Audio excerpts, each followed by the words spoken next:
إن الحمد لله نحمده ونستعينه ونستغفره ونعوذ بالله من شرور أنفسنا ومن سيئات أعمالنا. من يهده الله فلا مضل له ومن يضلله فلا هادي له. وأشهد أن لا إله إلا الله وحده لا شريك له، وأشهد أن محمدا عبده ورسوله. أما بعد، فإن خير الحديث كتاب الله، وخير الهدي هدي محمد صلى الله عليه وسلم، وشر الأمور محدثاتها، وكل محدثة بدعة، وكل بدعة ضلالة، وكل ضلالة في النار. يا أيها الذين آمنوا اتقوا الله حق تقاته ولا تموتن إلا وأنتم مسلمون. يا أيها الناس اتقوا ربكم الذي خلقكم من نفس واحدة وخلق منها زوجها وبث منهما رجالا كثيرا ونساء، واتقوا الله الذي تساءلون به والأرحام، إن الله كان عليكم رقيبا. يا أيها الذين آمنوا اتقوا الله وقولوا قولا سديدا يصلح لكم أعمالكم ويغفر لكم ذنوبكم، ومن يطع الله ورسوله فقد فاز فوزا عظيما.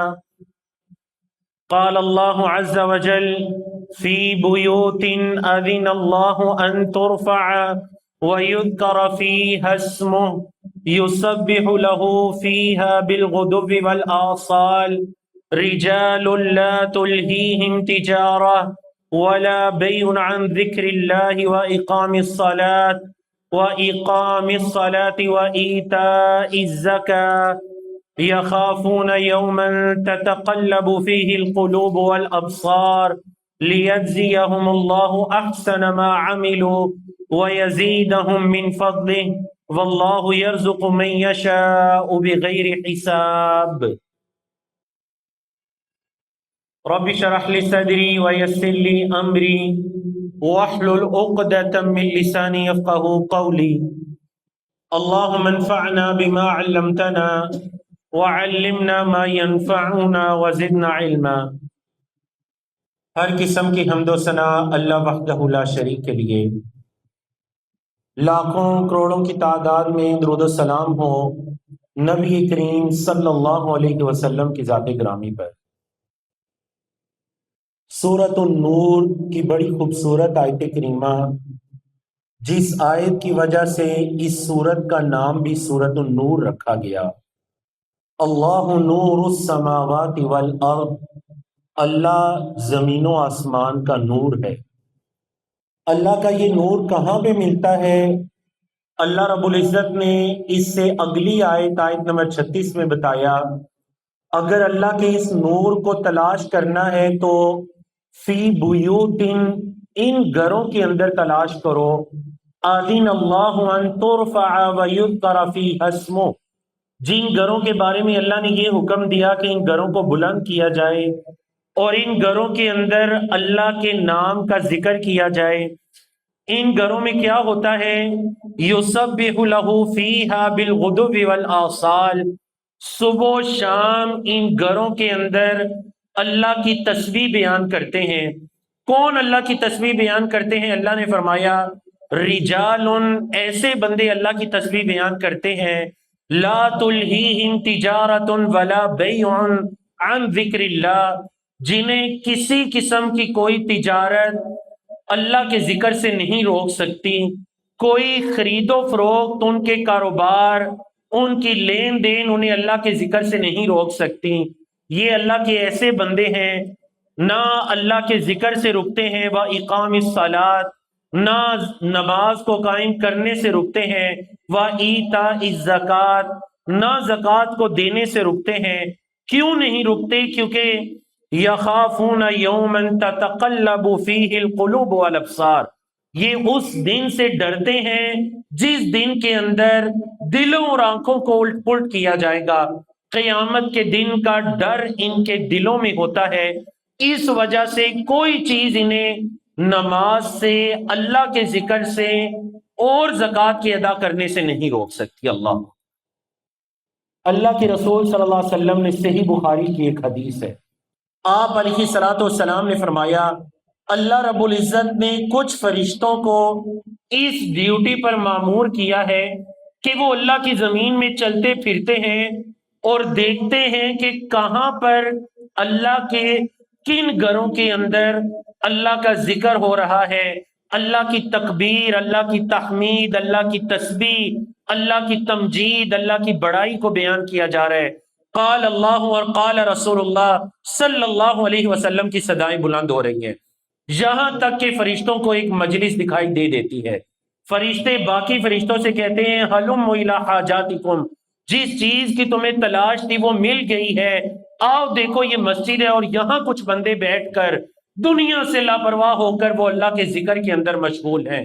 فرشتے ان بندوں کے نام نوٹ کرتے ہیں، اللہ رب العزت کے سامنے پیش ہوتے ہیں۔ اے ہمارے رب، جب کئی بندوں کو دنیاوی معاملات نے اتنا مشغول کر دیا کہ اللہ تیری عبادت سے بھی غافل ہو گئے، وہیں پر کچھ لوگ تیرے گھروں کے اندر بیٹھے ہیں، اے اللہ تجھے یاد کر رہے ہیں۔ اللہ رب العزت زیادہ جانتا ہے ان بندوں کے بارے میں، لیکن اللہ رب العزت فرشتوں سے یہ سوال کرتا ہے کہ وہ کیا کہہ رہے تھے۔ فرشتے بتلاتے ہیں اللہ 4 طرح کی باتیں کر رہے تھے، یکبرونک ویحمدونک ویمجدونک ویسبحونک، اے اللہ تیری تکبیر بیان کر رہے تھے، تیری تسبیح بیان کر رہے تھے، اے اللہ تیری حمد بیان کر رہے تھے، اور اے اللہ تیری بزرگی بیان کر رہے تھے، اے اللہ تیری ہی باتیں کر رہے تھے۔ اللہ رب العزت فرشتوں سے ایک سوال کرتا ہے کہ حل رأونی، اے میرے فرشتوں ذرا مجھے بتلاؤ کیا ان بندوں نے کبھی مجھے دیکھا ہے؟ اللہ اکبر، فرشتے یہ بتلاتے ہیں لا یا رب، اے ہمارے رب ان بندوں نے تجھے نہیں دیکھا۔ اللہ رب العزت پوچھتا ہے کہ بتلاؤ اگر ان بندوں نے مجھے دیکھا ہوتا تو کیا ہوتا؟ اللہ اکبر، اللہ رب العزت فرماتا ہے، فرشتے جواب دیتے ہیں کہ اے ہمارے رب، اگر ان بندوں نے تجھے دیکھا ہوتا تو مزید رغبت کے ساتھ تیری عبادت کرتے، مزید پختہ تجھ پر ایمان لے کر آ جاتے۔ پھر اللہ رب العزت ان فرشتوں سے دوسرا سوال کرتا ہے کہ وہ کس چیز کا سوال کر رہے تھے یہ تو بتلاؤ۔ فرشتے بتلاتے ہیں اے ہمارے رب یسألونک الجنہ، اے ہمارے رب وہ تیرے سے جنت کا سوال کر رہے تھے۔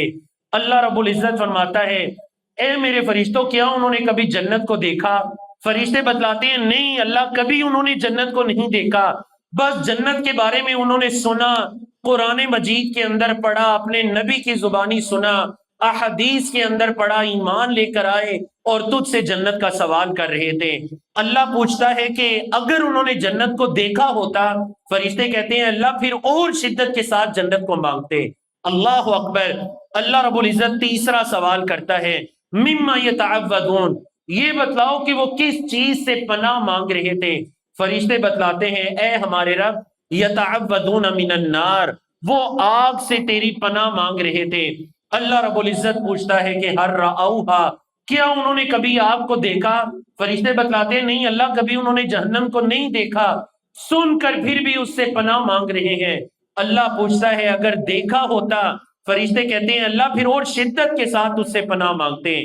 اللہ رب العزت فرشتوں سے کہتا ہے میرے فرشتوں گواہ ہو جاؤ کہ انی قد غفرت لہم، میں نے ان بندوں کو معاف کر دیا، جس چیز کا سوال کر رہے تھے وہ عطا کر دیا، جس چیز سے پناہ مانگ رہے تھے میں نے انہیں پناہ دے دی آگ سے، تم اس چیز کے گواہ ہو جاؤ۔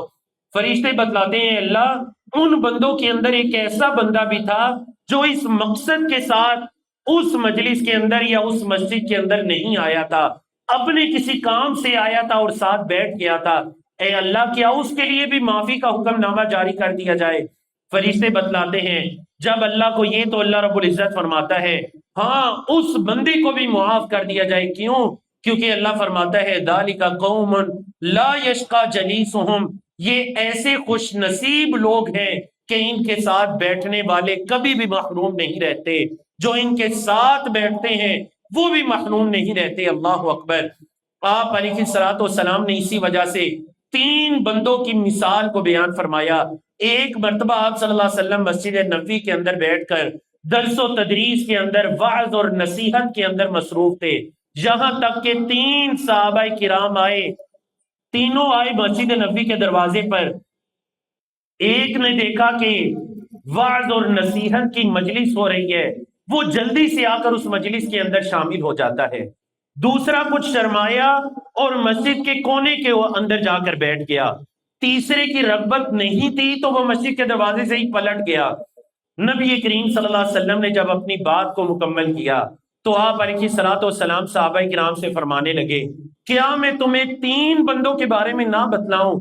ایک بندہ وہ ہے جس نے اللہ کی طرف جگہ پکڑی تو اللہ نے بھی اس کو جگہ دے دی، آوَ إِلَى اللَّهِ فَآوَ اللَّهُ لَهُ، اس نے اللہ کی طرف رغبت رکھی تو اللہ رب العزت نے اس کو قبول کر لیا، اللہ نے اس کو پناہ دے دی۔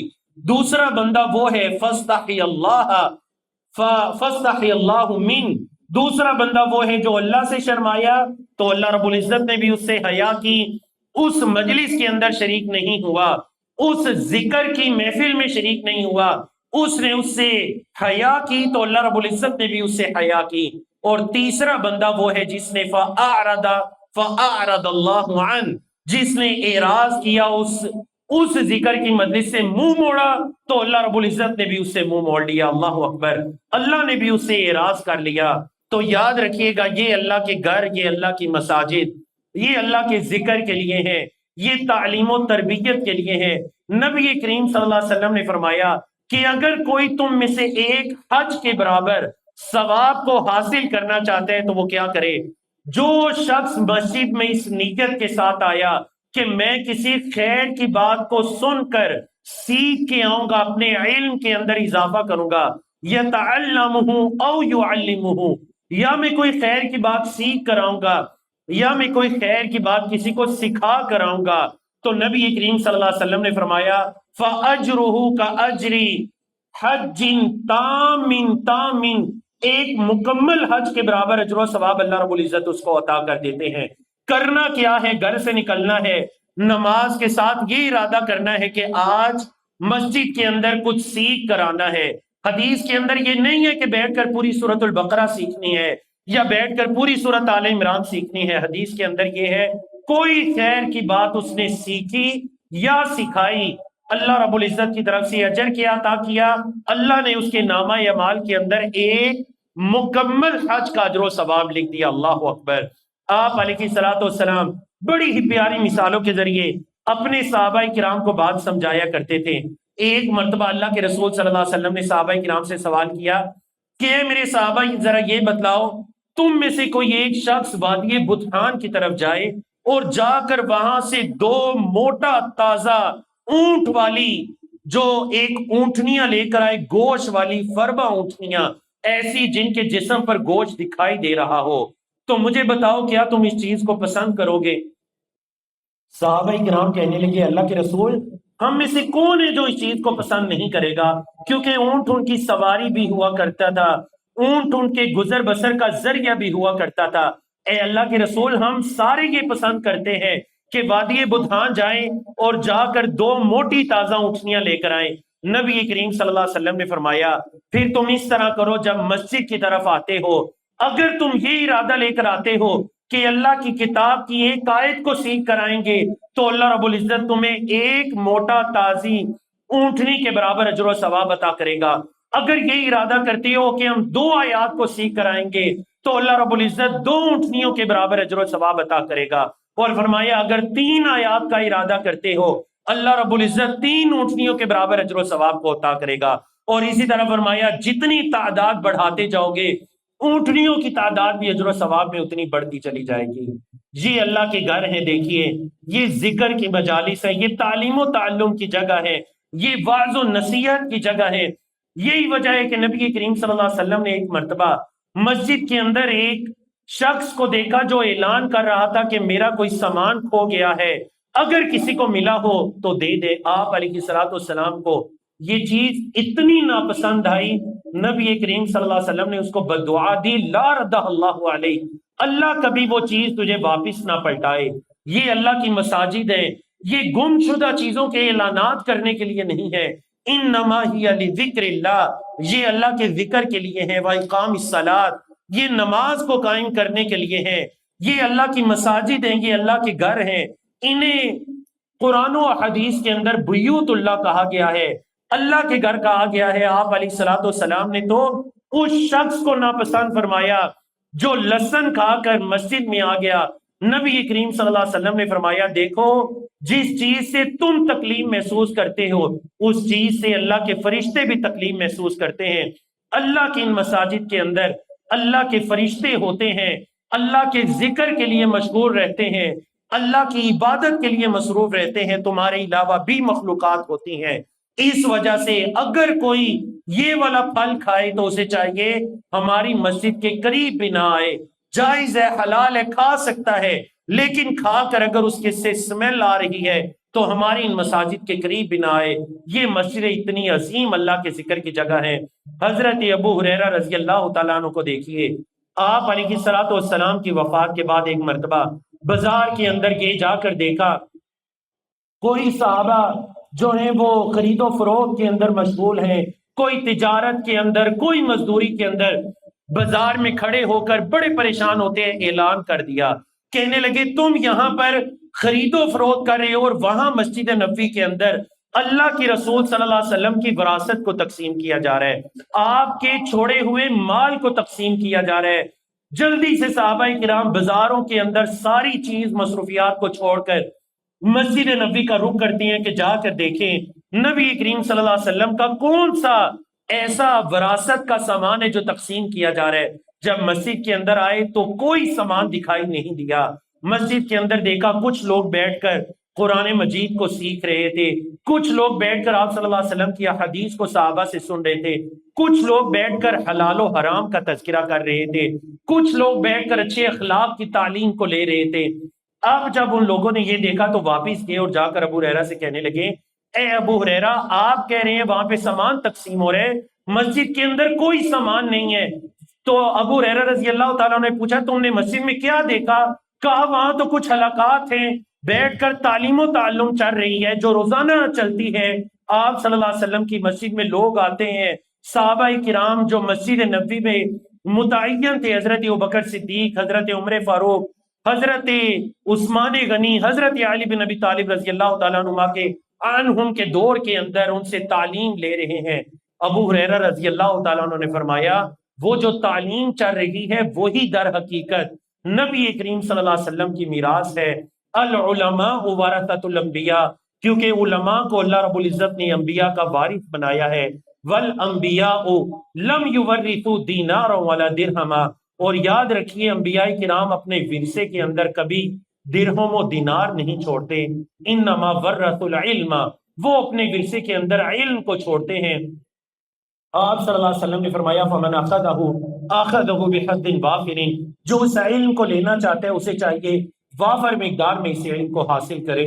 تو الحمدللہ یہ مساجد ان کی بنیاد ہی اس چیز پر رکھی جاتی ہے کہ انبیاء کرام کی میراث اس مسند سے تقسیم ہو۔ اسی وجہ سے علماء کرام اس مسند اور اس منبر کو کیا کہتے ہیں کہ یہ مسند رسول ہے صلی اللہ علیہ وسلم، کیونکہ اللہ کے رسول صلی اللہ علیہ وسلم نے ہمیں یہ طریقہ دکھلایا کہ اللہ کے گھروں کے اندر ان مساجد پر اور ان مجالس میں بیٹھ کر اللہ کے دین کی تعلیم کو عام کیا جائے۔ اللہ رب العزت سے دعا ہے کہ اس ایمانوں کے اندر ہمیں ان مساجد سے کما حق ہو فائدہ اٹھانے کی توفیق عطا کرے۔ وما توفیق ان الحمد لله نحمده ونستعينه ونستغفره ونعوذ بالله من شرور انفسنا ومن سيئات اعمالنا، من يهده الله فلا مضل له ومن يضلل فلا هادي له، واشهد ان لا اله الا الله وحده لا شريك له، واشهد ان محمدا عبده ورسوله، اما بعد۔ کچھ اعلانات ہیں۔ پہلا اعلان یہ کہ انشاءاللہ العزیز کل بروز ہفتہ نماز مغرب سے ہم اپنی اسی مسجد کے اندر عقیدے کی ایک کتاب شروع کرنے جا رہے ہیں۔ بڑی خوبصورت کتاب ہے، مختصر کتاب ہے، 8-10 صفحات پر مشتمل ہے، عربی زبان کی۔ اس کتاب کو ہم سبقاً پڑھیں گے انشاءاللہ، کل مغرب کی نماز سے شروع کریں گے۔ اس کتاب کا جو عنوان ہے وہ ہے الاصول الثلاثہ، 3 بنیادی اصول۔ اور وہ 3 اصول کون سے ہیں؟ وہ قبر کے 3 سوالات ہیں۔ من ربو کا، ما دینو کا، من نبی، آپ کے رب کون ہے، آپ کا دین کیا ہے، آپ کے نبی کریم صلی اللہ علیہ وسلم کون ہے۔ تو اللہ رب العزت کی پہچان، دین اسلام کی پہچان، اور نبی کریم صلی اللہ علیہ وسلم کی پہچان، یہ انشاءاللہ 3 سوالات کے جوابات اس کتاب میں ہیں۔ بڑی ہی پیاری کتاب ہے، کتاب و سنت کے دلائل پر مشتمل ہے۔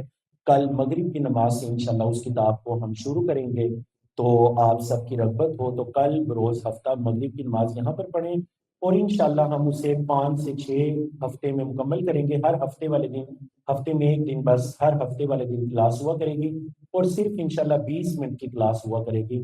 تو کوشش کریں، یہ عقیدے کی کلاس ہے، خود بھی آئیں، بچوں کو بھی لائیں، آپ کے کانوں میں عقیدے کی، ایمانیات کی باتیں پڑتی رہیں گی، تو انشاءاللہ آپ کا ایمان، ہمارا ایمان مضبوط رہے گا، ہمارے بچوں کا ایمان مضبوط رہے گا۔ اللہ رب العزت توفیق عطا کرے۔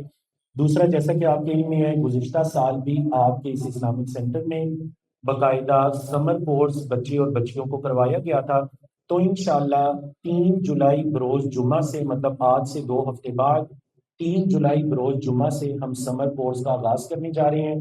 اس دفعہ بچیوں کی کلاسیں اوپر والے ہال میں ہوا کریں گی، ان کے لیے الحمدللہ ہم نے فیمیل ٹیچرز کو متعین کر دیا ہے، اس وجہ سے بڑی بچیاں بھی اس کے اندر داخلہ لے سکتی ہیں انشاءاللہ۔ بڑی ہی اچھی 2 معلمات کو متعین کیا گیا ہے، بڑی ہی عالمہ اور فاضلہ ہیں، وہ انشاءاللہ بچیوں کو دعائیں یاد کروائیں گی، اخلاق حسنہ سکھائیں گی، مختصرہ حدیث یاد کروائیں گی، آخری صورتیں تجوید کے ساتھ یاد کروائیں گی۔ 40 روزہ یہ سمر کیمپ ہوگا، عصر سے مغرب انشاءاللہ 2 گھنٹے کی کلاس ہوا کرے گی۔ ابھی سے تیاری کریں، بچوں کی کلاس یہاں پر ہوگی۔ بچوں کے لیے بھی چونکہ گزشتہ سال میں نے خود پڑھایا تھا سمر کیمپ، اس سال ہمارے ایک سعودی عرب کے عالم ہیں، بڑے ہی اچھے مربی ہیں، شیخ سیف اللہ ثناء اللہ، سعودی عرب سے پڑھ کر آئے ہیں، انگلش، اردو، عربی تینوں زبانوں میں مکمل مہارت رکھتے ہیں۔ تو الحمدللہ ان کی خدمات دی گئی ہیں کہ سمر کیمپ میں اس سال وہ ہمیں پڑھائیں گے انشاءاللہ۔ تو آپ سب ابھی سے یہ تیاری کریں، اپنے بچوں کو رغبت دلائیں۔ 3 جولائی بروز جمعہ انشاءاللہ سمر کیمپ کا آغاز ہو جائے گا۔ عباد اللہ، ان اللہ یأمرکم بامر عظیم، ان اللہ یأمرکم بالصلاة والسلام علی رسولہ الکریم، فقال تعالی ان اللہ وملائکتہ یصلون علی النبی یا ایہا الذین آمنوا صلوا علیہ وسلموا تسلیما، اللہم صل وسلم وبارک علی نبینا محمد وعلى آل نبینا محمد وعلى اصحاب نبینا محمد وعلى اتباع نبینا محمد۔ بیماروں کے لیے دعا کیجیے، ہماری عمران بھائی انہوں نے اپنے والد کے لیے اور کچھ دیگر بیماروں نے بھی دعا کی درخواست کی ہے۔ جو بیمار ہیں اللہ رب العزت اپنی رحمت سے انہیں شفائے کاملہ عاجلہ عطا فرمائے۔ اللہم رب الناس اذهب البأس واشف انت شافی لا شفاء الا شفاؤک شفاء لا یغادر سقما، اللہم اشفنا واشف مرضنا ومرض المسلمین۔ دعا کیجیے اللہ رب العزت تمام مسلم ممالک کی حفاظت فرمائے، اللہ رب العزت انہیں اتفاق اور سلوک کی نعمت سے مالا مال فرمائے۔ اللہ رب العزت نے ہمارے ملک پاکستان کے اندر جو اختلافات کا ایک ماحول ہے، دعا کیجیے اللہ رب العزت نے اس کو اتفاق اور اتحاد کے ساتھ بدل دے۔ اللہم انصر الاسلام والمسلمین، اللہم انصر المسلمین المظلومین فی کل مکان، اللہم اعز الاسلام والمسلمین ودمر اعداءک اعداء الدین۔ عباد اللہ، ان اللہ یأمر بالعدل والاحسان وإيتاء ذي القربى وينهى عن الفحشاء والمنكر والبغي يعظكم لعلكم تذكرون، اذكروا الله العلي الجليل يذكركم واشكروه على نعمه يزدكم ولذكر الله أكبر والله يعلم ما تصنعون۔